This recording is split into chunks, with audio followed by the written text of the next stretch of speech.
This came up. I'm your host, Cynthia Dill. It's Monday, December 15th, 2025. I'm in my chilly Cape Elizabeth studio, and joining me today, a firebrand, hopefully will heat up the conversation, former Representative Heidi Sampson from Alfred. Welcome to the show, Heidi. Well, thank you, Cynthia. It's good to be a part of this, and it's good to see you. Yeah, nice to see you too. I really appreciate you coming on the show. Uh, a lot of people know you as your role in lawmaking as a legislator up in Augusta. You were in the headlines a lot. You, I think, served for 4 years and were the face of campaigns regarding COVID vaccines. But now you're doing some important work advocating for parents' rights. So, what is the Maine Education Initiative, and what are you trying to do with it? Well, it is after 5 years on the State Board of Education and 8 years in the legislature, all dealing with education. I learned a lot. I learned a lot of good examples of what not to do. And my efforts with the Maine Education Initiative is to empower and strengthen school board members and parents to support and provide resources to allow them to actually help to improve our academics in the schools, that the focus is academic excellence, and to help parents to engage in the process and understand how best to advocate for their children, and to also support school board members when they're doing good things. The your email, for instance, is at fixmainschools.com. So I guess that begs the question, what is it in your mind or in your group organization's mind are the most important things that need to be fixed in Maine schools? That is a loaded question and probably will take more than the 30 minutes that you have allocated. However, I have a long record of advocating for academic excellence. I have also a long record in resisting and putting a spotlight on the problems of the Common Core, on social emotional learning, on all of these things that we're incorporating into the schools now that have consistently pushed academics and the foundational elements of education to the back burner. And then we have a commissioner of education who answered my question about how you plan on fixing the scores in the schools. And she said, we have to put academics on the back seat and focus on all these other things. If you were to be generous and try to give her the benefit of the doubt, what would you say the commissioner's top concerns are? Where do you and she disagree over priorities? Does she believe that social emotional learning is more important to Maine students than if you hear the whole clip, that she and the Maine Wire covered it. Sorry to plug another organization, but they did a nice job covering it. She spent a lot of time talking about brain science and all kinds of, it was a bit confusing to follow, but it was justifying the fact that you have to focus on all this social emotional aspect. And I'm not saying that you don't care for kids' individual issues. That is not the issue. What we need to be doing is putting priorities. If I homeschooled all my children and I had basically a one-room schoolhouse here on the farm, and I had children move in with us who were troubled, young, preteens, early teenagers. And yes, they had a lot of issues, but you address those issues in the moment, and then you move forward and you challenge them and you teach them how to self-regulate, all these things that have to happen in a classroom. But what we're doing now is we're hyper-focusing on the problem. And so that makes the problem much larger. And then it takes priority as opposed to focusing on a goal and an objective where children, I can vouch for this, that children want to have goals. They want to attain things. They want to be better at what they do. And that is no longer the priority. And then not to mention the fact the fundamentals have been completely tossed aside. And Fundamentals such as reading and arithmetic? mathematics, arithmetic, reading. We spend so much time talking about reading recovery, and yet you have specialists supposedly who are in the Department of Education and working on reading recovery. And when I ask them, so tell me the aspect of phonics that you utilize in your reading recovery, and I get a blank stare. They don't even know what phonics are. And you know, it's just, to me, some of this stuff is so fundamental and it's so simple, but it's like everything, the entire bureaucracy pushes against me when I bring these things up. And yet there's ample evidence that these things work, because you can see it in the homeschooling community where you have parents who become self-taught on how to do these things, and their children are reading at high levels and far surpassing. And these are children that can be also struggling with all kinds of learning disabilities, and they are still able to overcome. Well, you are part of an organization that's connected with the Maine Policy Institute that is known, I think, generally accepted that it's the conservative think tank in Maine. So I think a lot of people are just curious, like, is this effort to empower parents and to bring transparency to school boards, is it part of some big conservative push, to just insert conservative politics where right now some would say liberal politics exist in the schools? Like, is this a political effort? The Well, that's an main interesting question. Certainly not what drives my engine. And I don't really care what political stripe a parent is when I'm working with their child. It makes no difference. The principles are the same. I'm more principle oriented. It's like, okay, if this works, then why are we not doing this? And why are we making a million excuses why we can't do things? Don't tell me what you can't do. Tell me what you can do, and let's start doing it. And so the Maine Education Initiative is a project of Maine Policy Institute. I can tell you with certainty that I'm coming into this. I started this organization. I have my paradigm of thinking on education that I have had to learn over many, many years with lots of research, because I came to it not knowing anything about education. I was a research scientist. That was what my track was. And so it was really a principal of the elementary school who challenged me, who was part of a board, on my board, for a fitness program really for children that was actually starting to go national. And he said, you need to homeschool your little guy. He just turned 9 years old. And I thought he was out of his mind. And I had very adamantly said many times, I will never homeschool. Why would I stick my head in the sand and hide from the world? To be exactly what I used to say all the time. And he was the one that coached and mentored me into also not only stepping into the world of homeschooling, when back in the late 1989, 1990 timeframe, there were maybe a handful of people homeschooling, and I didn't really know any. I knew a couple, but I didn't really like what I saw. And so there was really very little direction. And I, failed miserably the first year and tried to give them back to the principal, who said, no, you need to do this. Learning I'm happens. curious why, like, what was it about was it about the school or about your kid? What was the mismatch that It was caused this person to essentially, recommend homeschooling? well, so it certainly wasn't, I didn't think, I was in the school helping every chance I had, and very involved. It was the fact that he was a very unique learner, and I've come to find out, very difficult kind of learner that doesn't fit well into the traditional classroom setting. And the principal said, he said, he will be pushed through the system and put on drugs. And that is not what you want, Heidi. So fast forward, I want to get to the other stuff, but I'm dying to know, how did your son turn out?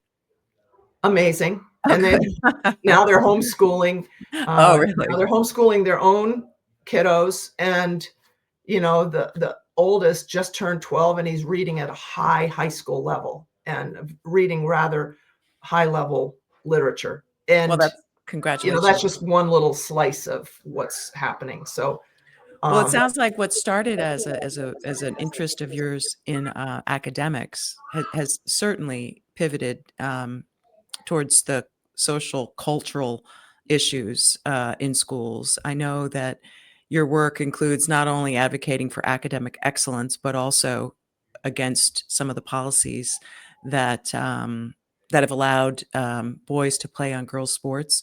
So, talk to me a little bit about the connection between your work with the Maine Education Initiative and the petition that is being circulated. I'm one of the petitioners, full disclosure. yes, thank you for that too. Yeah, you're welcome. To protect girls' sports in Maine. What's the connection between the two groups? And really, I think what a lot of people want to know too is where's the money coming from to fund your efforts, to fund the petition efforts? Is it some big dark right wing group, or is it?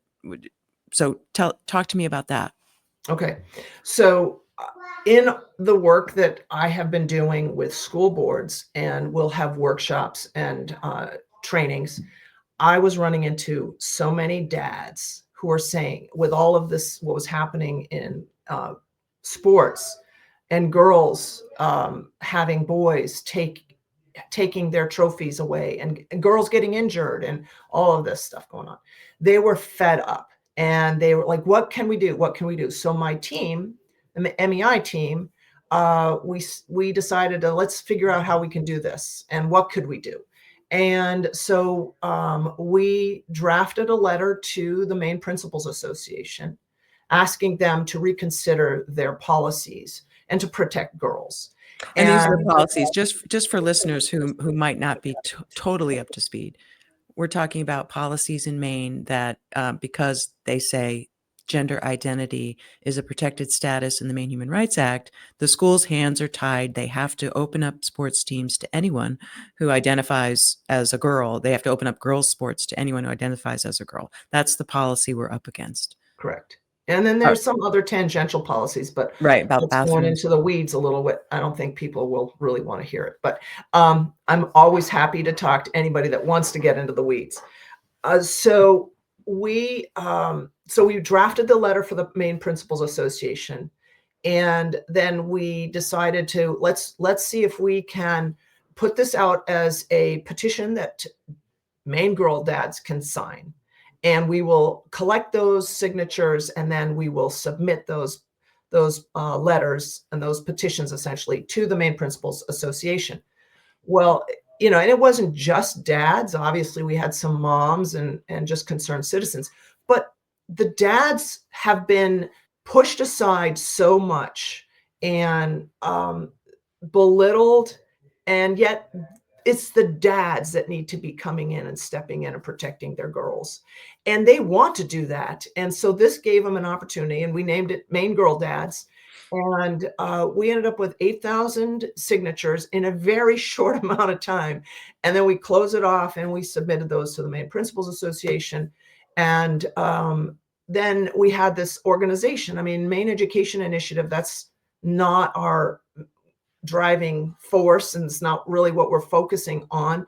This is great. We've got all these dads. We've got a few dads that are willing to run the show, and we literally peeled off the whole thing, and they're a separate organization.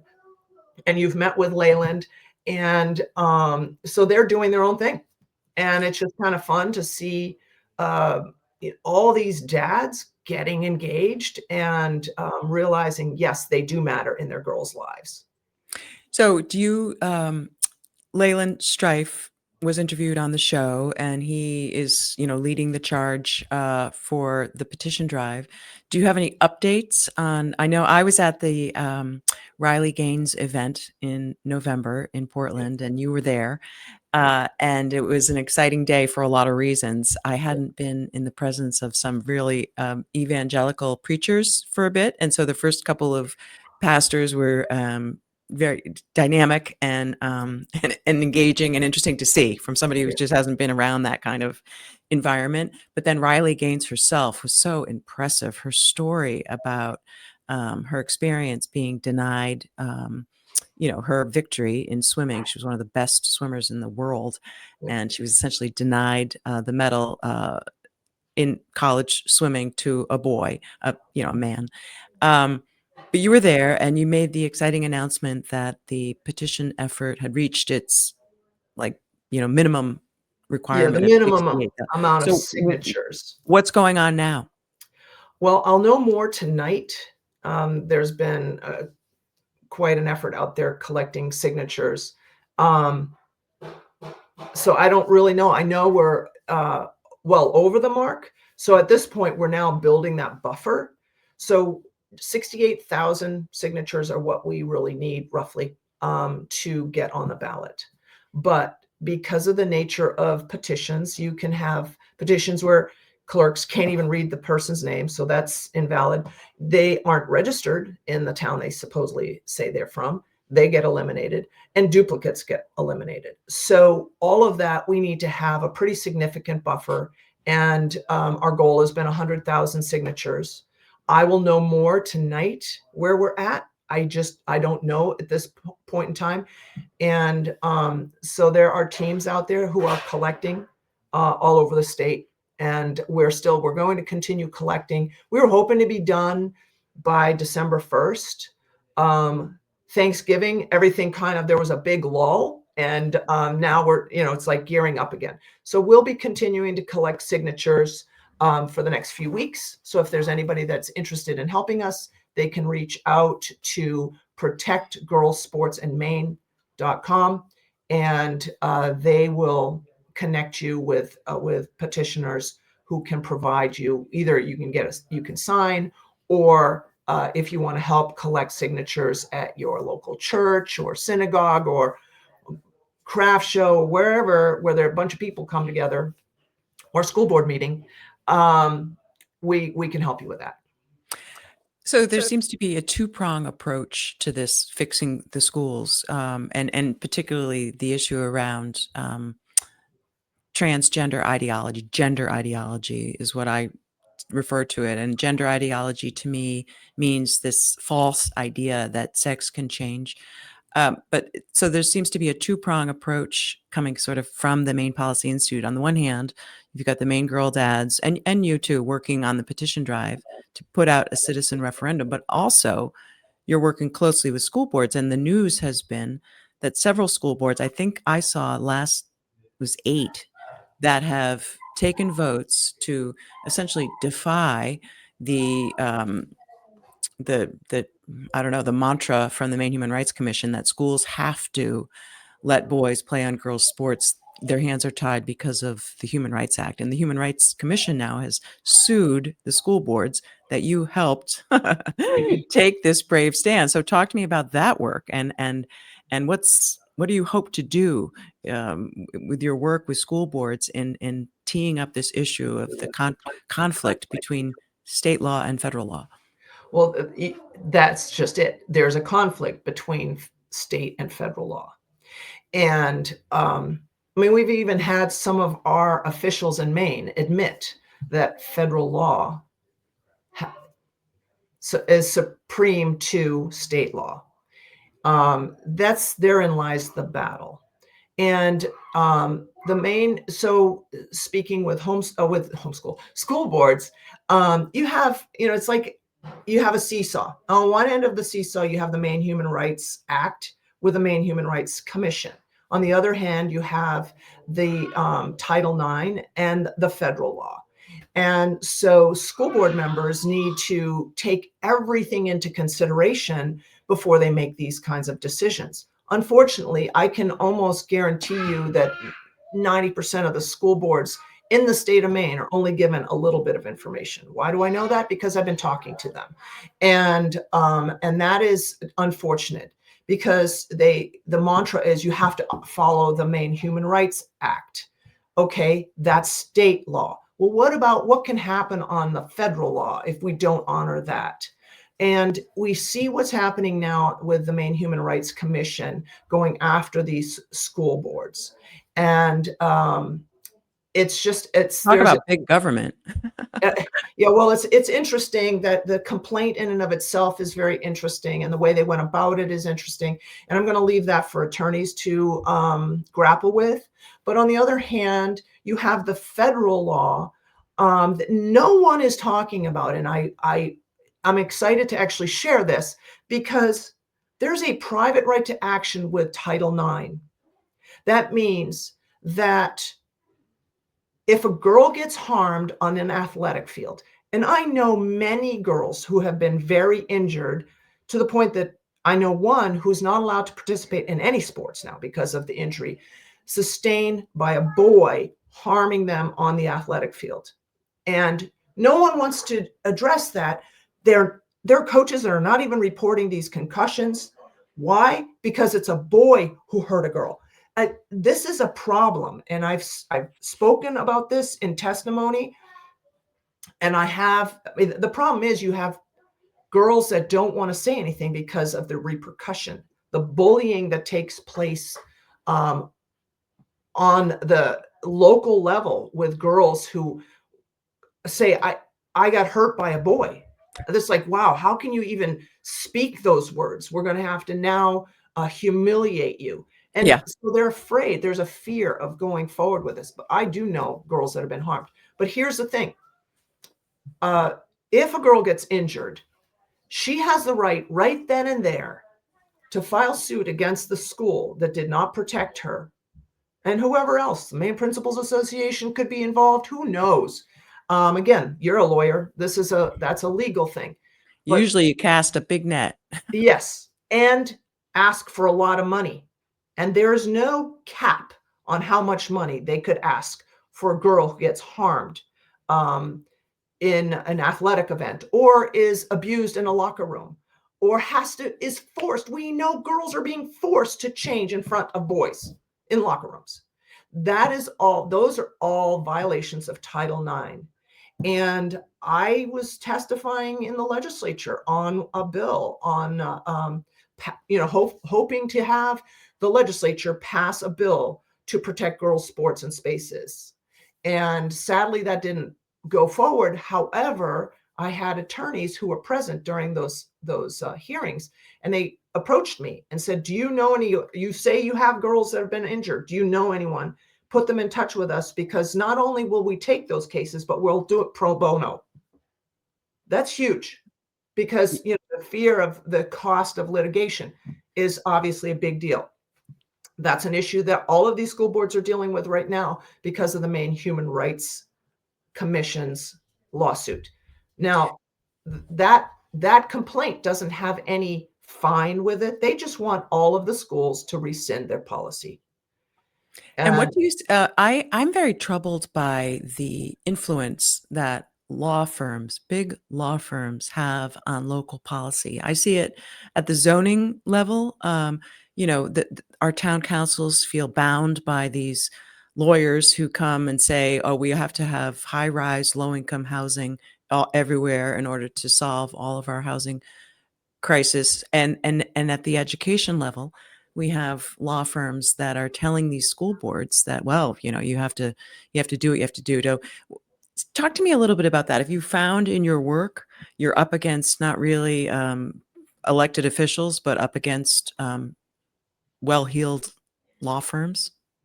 Well, it is interesting. That's a very good question. And I've developed a philosophy, or I guess it's my principle. It's the mushroom principle. These law firms treat these school board directors of the district, like mushrooms. They keep them in the dark and they feed them BS, or they don't give them all the information. And to me, I question whether that's legal malpractice, because shouldn't an attorney representing a district give them everything that they should be thinking about? Because after all, they're the ones that are going to pass the policy. Right. And you're only giving them a snippet and not the whole picture. Shame on them. And so I'm calling that out over and over and over. And then talking with the school board members, they're not stupid. They can make these decisions when you give them all the information. And it's like, don't take my word for it. Verify this for yourself. Yeah, And my philosophy is that these law firms that are advising elected bodies should be giving them the full picture, like you said, and saying, if you do this, this is what might happen. If you do this, this is what might happen. And these are Exactly. your choices. Exactly. And this is what the law is. And this is the conflict. Yes.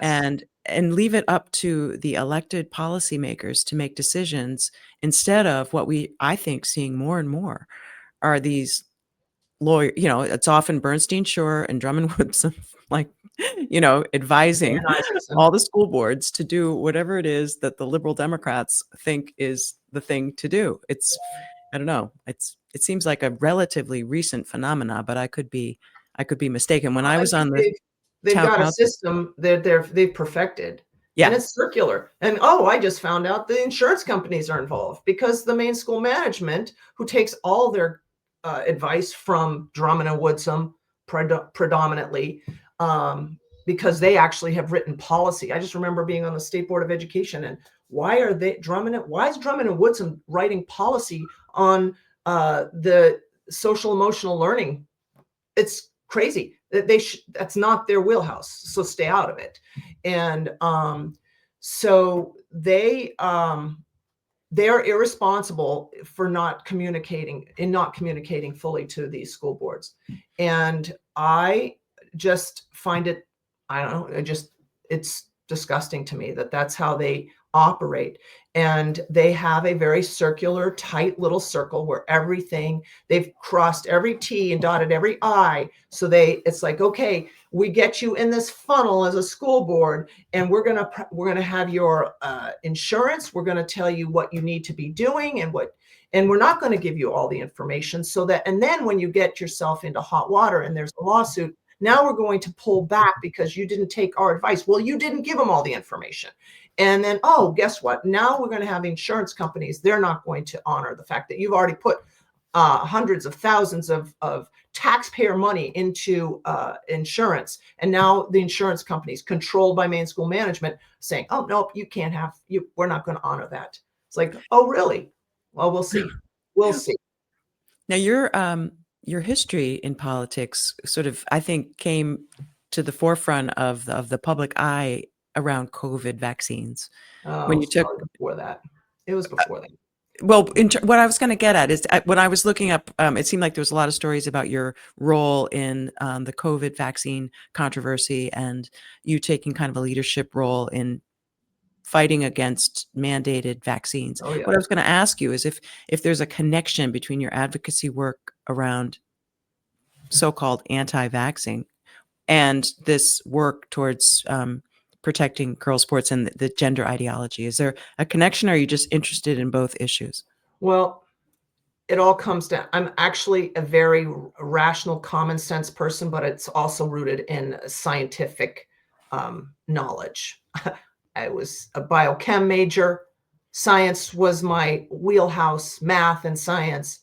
And I, just observing life, in nature in and of itself, natural law. Um, I also, when I started homeschooling, what did I know? I started researching it. And that's when I started to discover very strategic things have been put in place to actually short circuit the ability to have academic excellence. And I started realizing that, oh my gosh, what I learned wasn't true. I was lied to. And I started to dig and I started to see so many examples of that. And so I think from that, like 30 years ago, starting to have this paradigm shift of like, wait a minute, is that true? And starting to research that.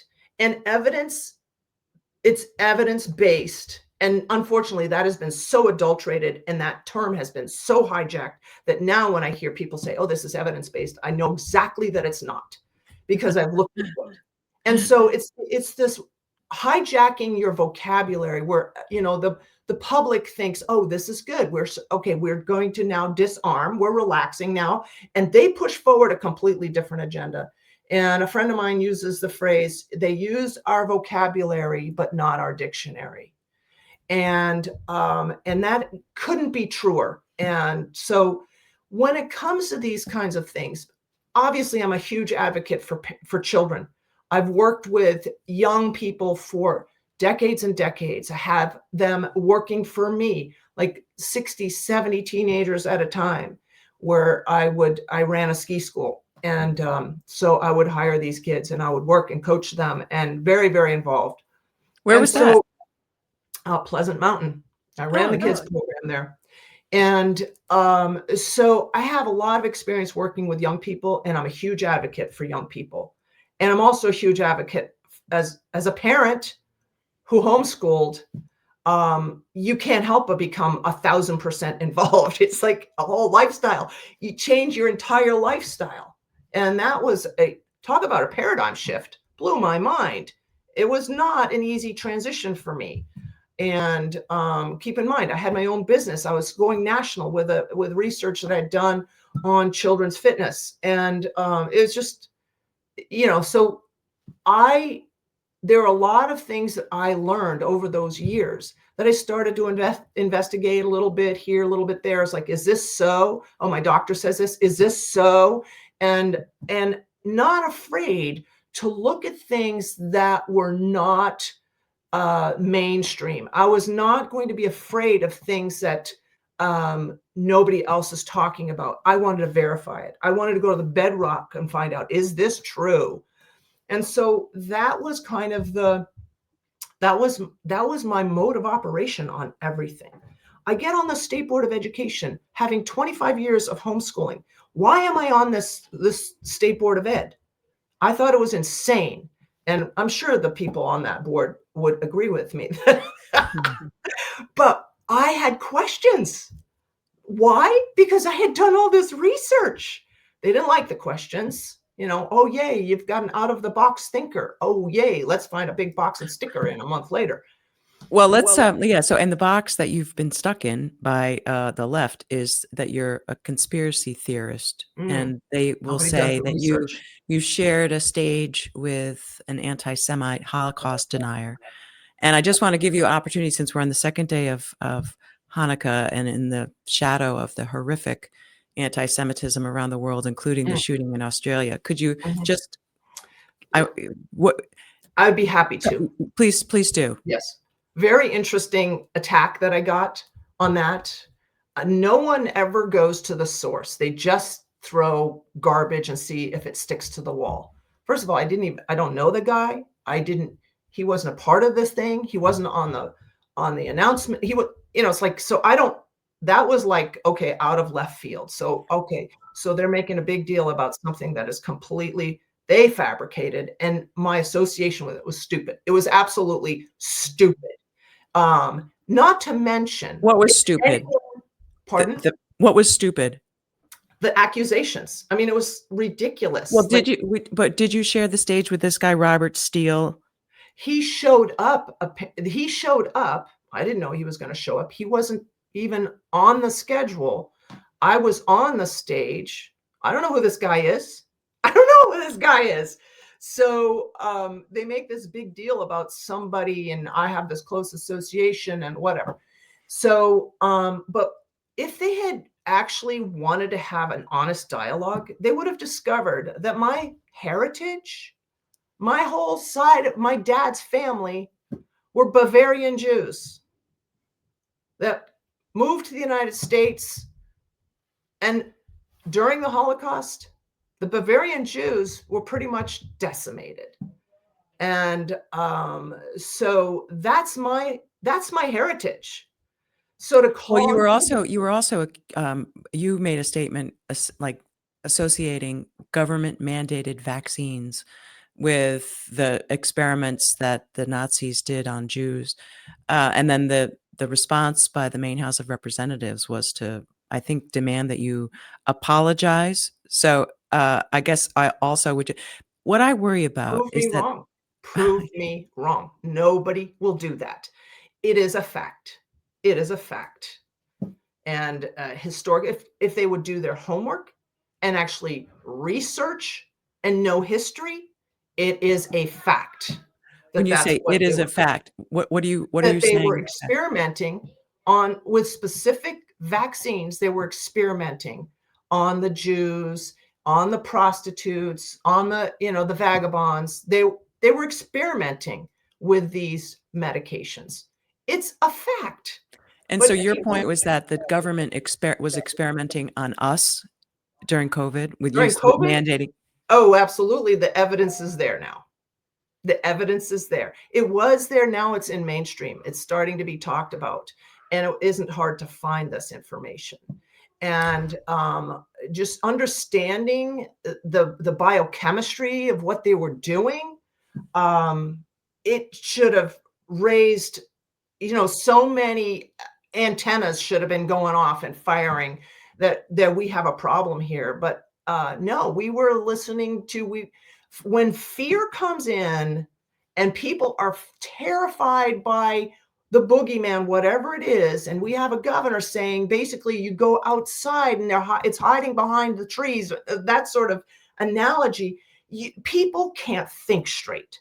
And it's like, God forbid we should question government or question anything. It's like, well, I've spent decades and decades questioning everything. It's like, is that so? Is that so? Well, why are we so afraid to examine, is that so? And be honest with the information that we are uncovering. That's what research is. And you have to put all the information out. True research, you put all the evidence out and examine it. Well, And I'm a big wanna do believer that. in questioning authority. I mean, we probably were raised on maybe I don't know, with different on different sides of the political spectrum, but I've also all my life questioned authority and scratched the surface and don't just accept. And so this brings me back to this gender ideology, which Mhm. was shoved down our throats. It was some false scientific evidence that this kind of care that includes amputating healthy breasts and castrating, chemically castrating boys is somehow care. So I'm so with you on questioning the scientific basis for gender ideology, and I reject that any child is a trans kid. I don't Yeah. believe for a second that a child is born in the wrong body. I don't believe for a second that a man can become a woman. And so I'm with you. So 100% on this transgender ideology that's really, I think, harming kids, discriminating against girls. What I worry about is that in the 2024 election, President Trump brilliantly um, kind of got everybody's attention around this issue with his Kamala is for they, them, Donald Trump is for you. And it Mhm. really resonated with voters because people, I think, are with us on this issue. But then Mhm. we saw in 2025 in the governor's races in Virginia and New Jersey, this issue didn't take off. Are you worried that the political divide between the country is going to overshadow the common sense conversation in Maine around protecting girls' sports? Well, I think when you look at the governor's races in Virginia and New Jersey, those are pretty much blue states. So I'm not shocked. I mean, people are making a big deal about it. And I'm like, okay, it was a big deal when Youngkin got elected because that was out of the norm. So I see those is if you take the full spectrum of the evidence, I think that's the outside of the spectrum of what is the majority. So I think for us here in Maine, um, I think messaging is going to be important, obviously. Um, and it's simple. The message needs to be simple. Boys and girls sports and spaces is not right. And we don't, it's not that we're against anything. We're for girls because unfortunately you have this law that everybody is referring to, and they're elevating one aspect of their law over another. So girls are now being erased. And as a girl, as an athlete, as a tomboy, all of those things, it resonates with me that this is way out. They're trying to convince people that the emperor has no clothes, and nobody wants to challenge that. And just we're talking about girls' spaces, girls' sports, that boys don't belong there. And And yet that we there's have and that adults. there really is a difference between boys and girls, like, Yes, there really absolutely. is. There It's biological. It is biological from the moment of conception. It's biological. It's X, Y, X, X chromosomes. You can't just change that. It's not going to make a difference. You can pretend and you can say the emperor has no clothes, but the reality and rational thinking and common sense says totally the opposite. Yet, why have we completely convinced a whole segment of our population to continue to go, yes, the emperor has no clothes. Aren't they lovely? Oh, it's crazy. It's like the Salem witch trials. It's like the we've been, I think, duped. The narrative has been false, aided and abetted by the media that, compels us to just defy what we see before our very eyes. Like men are not women. And Yep. most importantly is that the proposed legislation that the girl dads are trying to get and that are encouraging school boards to adopt would not ban anyone from playing sports. Every Correct. child would have an equal opportunity to play sports using rules that are fair. And the kids would understand this. If the kids were explained when there are biological differences between boys and girls, and the teams are divided based on biological sex, and you can still express yourself. Mhm. If you're a boy and you express yourself as a girl, you can do that and play on the boys' team. I think children would understand those rules because they're fair. Well, Uh, yeah, and going back to the academic excellence, it's they're being indoctrinated at a very young age to start to question this, which I think is absolutely criminal. It's criminal what they're doing. Oh, I agree. And I don't know when it was that Maine decided that advocacy groups like Planned Parenthood, that I used to support, but I no longer do because of their position on this crazy gender ideology issue. I don't know why advocacy groups are in our schools They leading shouldn't be. the sex ed curriculum. And But here um, again, you have attorneys that are pushing this. They're not telling the superintendents that you have the authority to say no and not allow these organizations into your schools. And then the and that superintendents who do know the law are chastised because they take a stand. And I applaud them. They need to be protecting their students. And why are these outside organizations coming in and hijacking things and putting flags everywhere? You know what? School boards need to stand up now and just say, nope, we're going to have the American flag, which is that's in our law, and the Maine flag, and leave it at that. yeah, that's So, enough. and Well, Heidi Sampson, I want to let you go.